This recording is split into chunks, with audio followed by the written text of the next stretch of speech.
What's up guys, Bradley Overrated here, bringing to you another video game review. Yes, you're welcome, and today we are talking about RemiLore Lost Girl in the Lands of Lore, starring obviously Remi, and a sentient book called Lore.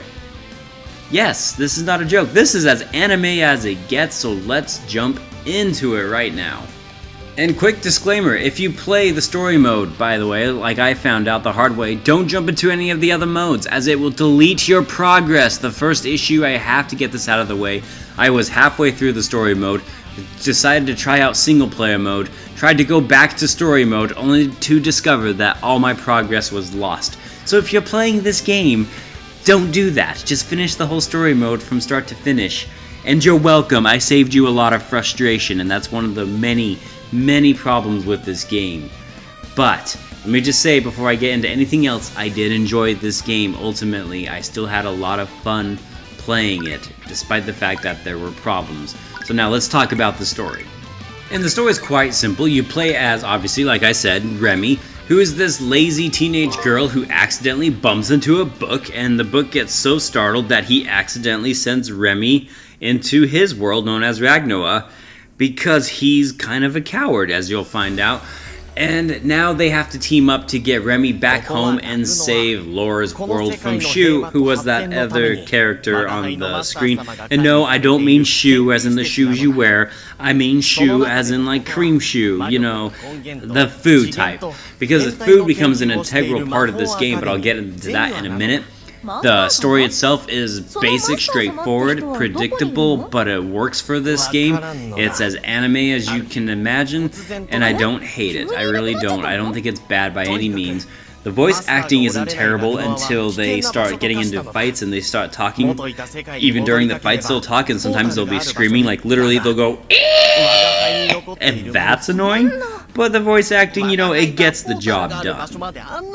So, RemiLore is a roguelite game. So if you play games like Diablo 3, you'll know what I'm talking about. Basically, you have randomly generated levels. Each section will never be the same.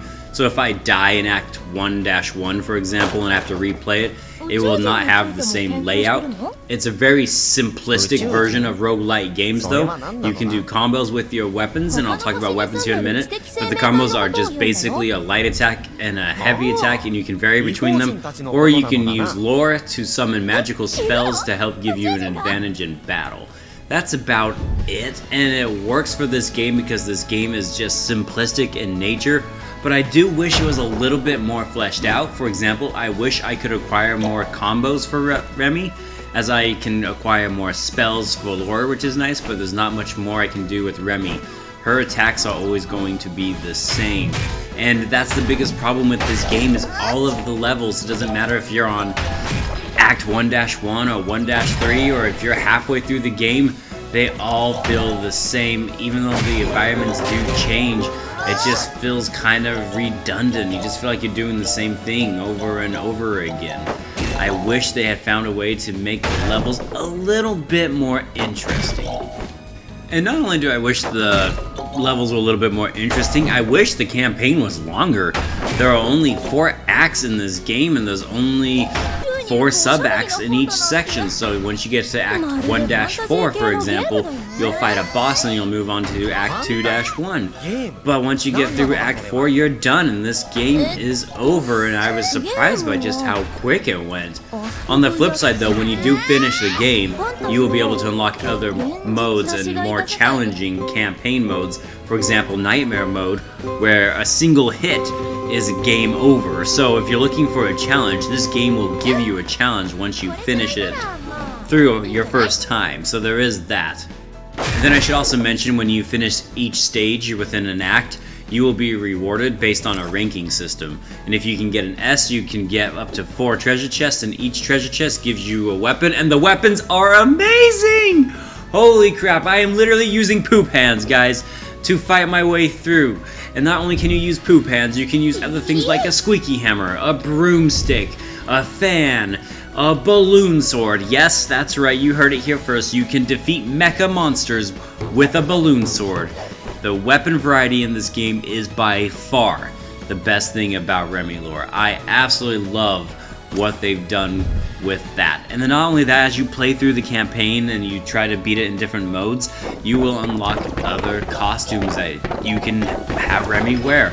It's a nice reward, and there's even inside the game an achievement system, which some of those achievements are really hard and fun to go for if you're an achievement hunter, but there's not really a need to do it, so that's up to you. I appreciate that they have it in this game. Now, there are two things I want to talk about before I finish up this review and give it a letter grade, and that's that you might have noticed there are a bunch of desserts lying around on the ground.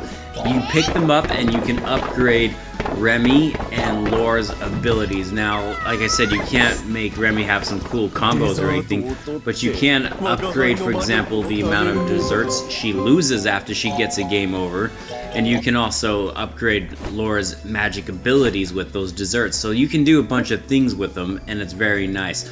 The boss fights in this game are pretty straightforward. At the end of each act, you have a main boss fight, and they're fun. They're not like the greatest or hardest things you'll ever do, but they are fun and they work for this game. Once again, since it's a simplistic game, you get kind of a simple boss fight where you just have to recognize their attack patterns and dodge accordingly. But it works for this game. I don't hate it. But one thing that I really do hate about this game is if you get a game over, you have to start, not a joke, all the way to the beginning of that act. So if you're at the boss fight of act, for example, 1-4, and you die by this guy, you have to start all the way back on act 1-1 and repeat the process. It is really annoying when you die because it just feels like a bunch of extra grind work. I wish they would have just started you from the same section that you're in, so do be aware of that. You don't want to die in this game. On the flip side, you know, I guess it can be looked at as a positive. It gives you incentive to not want to die, but I just feel like it's a grind. And it wouldn't be bad if the game itself didn't feel so similar all the time, but it just does. So let's go ahead and give this game a letter grade now. I've given you a nice, quick, easy summary of everything this game entails, and it has problems. It's not fully flushed out, unfortunately. But, and this is the big but, that doesn't mean I didn't enjoy my time in this game. I did enjoy it. I do enjoy the gameplay. It is something I might even go back to eventually to try to beat it on Nightmare mode or some of the harder modes down the road. So I don't entirely hate it. It's just unfortunate there's a lot of problems that are within this game, and as you play it, you'll discover these problems too. Which is why I unfortunately have to give RemiLore Lost Girl in the Lands of Lore a C+.